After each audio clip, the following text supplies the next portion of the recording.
বরিশাল নগরীর বিভিন্ন ঈদগাহ ও মসজিদে মুসল্লিদের ঢল। বগুড়ায় ঐতিহাসিক ঈদগাহ ময়দানে অনুষ্ঠিত হয় জেলার প্রধান জামাত।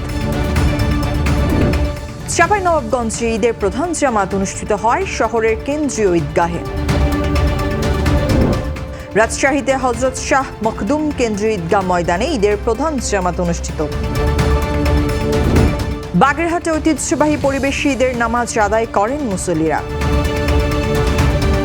আমন্ত্রণ জানাচ্ছি বাংলাদেশ প্রতিদিন সারা দেশের সব খবরে।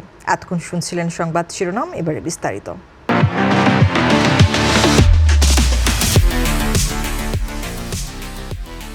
সারা দেশে ধর্মীয় ভাবগাম্ভীর্যের মধ্য দিয়ে উদযাপিত হয়েছে পবিত্র ঈদ উল ফিতর। দীর্ঘ এক মাস সিয়াম সাধনার পর দেশের বিভিন্ন অঞ্চলে লাখো মুসল্লি ঈদের জামাতে অংশ নেন। বরিশাল, বগুড়া, চাঁপাইনবাবগঞ্জ, নাটোর, রাজশাহী, গোপালগঞ্জ ও বাগেরহাট সহ সারা দেশে উৎসব মুখর পরিবেশে পাশাপাশি শান্তিপূর্ণভাবে সম্পন্ন হয়েছে ঈদের নামাজ। বরিশালের সকাল থেকেই নগরীর বিভিন্ন ঈদগাহ ও মসজিদে মুসল্লিদের ঢল নামে। নগরীর কেন্দ্রীয় ঈদগাহ ময়দানে অনুষ্ঠিত প্রধান জামাতে বিভিন্ন শ্রেণী পেশার মানুষ একত্রিত হয়ে নামাজ আদায় করেন। নামাজ শেষে দেশ ও জাতির কল্যাণ কামনায় বিশেষ মোনাজাত করা হয়। আইনশৃঙ্খলা রক্ষাকারী বাহিনীর কড়া নজরদারির মধ্যেও ছিল উৎসবের আমেজ। বগুড়া শহরের ঐতিহাসিক ঈদগাহ ময়দানে অনুষ্ঠিত হয় জেলার প্রধান জামাত। ভোর থেকেই মুসল্লিরা দলে দলে নামাজ আদায়ের জন্য জড়ো হন। গ্রামাঞ্চলেও প্রতিটি মসজিদ ও খোলা মাঠে ঈদের জামাত অনুষ্ঠিত হয়।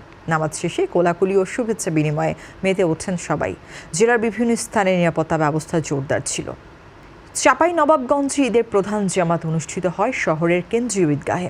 ভোরে আলো ফুটতেই মুসল্লিদের উপস্থিতিতে মুখর হয়ে ওঠে পুরো এলাকা। নামাজ শেষে মুসল্লিদের উম্মাহ শান্তি ও সমৃদ্ধ কামনা করে দোয়া করা হয়। স্থানীয় প্রশাসনের তত্ত্বাবধানে শান্তিপূর্ণভাবে সম্পন্ন হয় সব জামাত। নাটোরেও যথাযথ ধর্মীয় মর্যাদায় ঈদের নামাজ অনুষ্ঠিত হয়েছে। শহরের কানাইখালী ঈদগাহ সহ বিভিন্ন স্থানে হাজারো মুসল্লি একত্রিত হন। জেলার গ্রামীণ এলাকাগুলোতেও একই দৃশ্য দেখা যায়। নামাজ শেষে অনেক কবর জিয়ারত করতে যান এবং স্বজনদের সঙ্গে ঈদের আনন্দ ভাগাভাগি করেন। রাজশাহীতে ঈদের প্রধান জামাত অনুষ্ঠিত হয় হযরত শাহ মখদুম কেন্দ্রীয় ঈদগাহ ময়দানে। এখানে বিপুল সংখ্যক মুসল্লি একসঙ্গে নামাজ আদায় করেন। এছাড়া নগরীর বিভিন্ন মসজিদেও একাধিক জামাত অনুষ্ঠিত হয়। নিরাপত্তা নিশ্চিত করতে প্রশাসনের পক্ষ থেকে বিশেষ ব্যবস্থা নেওয়া হয়। ঈদের আনন্দে মুখর ছিল পুরো নগরী। গোপালগঞ্জে জেলা শহর সহ বিভিন্ন উপজেলায় শান্তিপূর্ণভাবে ঈদের নামাজ অনুষ্ঠিত হয়েছে। কেন্দ্রীয় ঈদগাহে প্রধান জামাতে অংশ নেন স্থানীয় বাসিন্দারা। নামাজ শেষে মুসল্লিরা একে অপরের সঙ্গে কোলাকুলি করে ঈদের শুভেচ্ছা বিনিময় করেন। গ্রামীণ এলাকাগুলোতেও ছিল উৎসবের আমেজ। বাগেরহাটে ঐতিহ্যবাহী পরিবেশে ঈদের নামাজ আদায় করেন মুসল্লিরা। শহরে কেন্দ্রীয় ঈদগাহ ময়দান ছাড়াও বিভিন্ন মসজিদ ও খোলা মাঠে অনুষ্ঠিত হয় জামাত।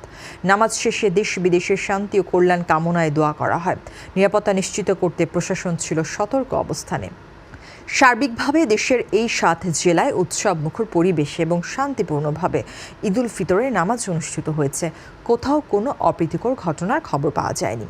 ধর্মীয় ভাবগাম্ভীর্যের পাশাপাশি পারস্পরিক সৌহার্দ্য ও ভ্রাতৃত্ববোধের এক অনন্য উদাহরণ স্থাপন করেছে এবারের ঈদ উদযাপন।